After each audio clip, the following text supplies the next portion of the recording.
Lara, sobica je sanjska. Povej mi, tretje opremljanje otroške sobice oziroma sobice za dojenčka. A je kaj manj energije pri tretjem opremljanju? A imaš še vedno se ti da? No, to me zanima. Mogoče se mi še bolj da, kot prvih dvakrat, zaradi tega, ker je zdaj tako, kaj pa če je zadnjič? A ja, kaj pa če je zadnjič? Ker je zadnjič. Ok. Kaj pa to, zdaj pač tokrat se nisi odločila, da hočeš vedeti spol, se pravi ostaja skrivnost do konca. A to prinaša s sabo tudi kakšne težave? Marsikdo zna majčkeno pojamrati.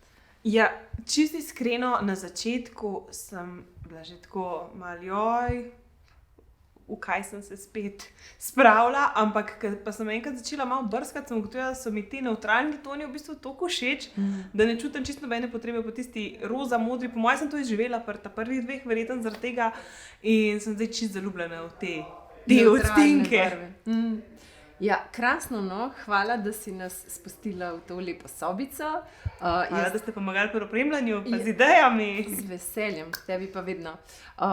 Želim ti, pač, da boš čim bolj uživala s svojim dojenčkom v tej novi, lepi, čudoviti sobici. Da čim prej prideš v uporabnik. Ja, mislim čim prej. Takrat, ko je prav.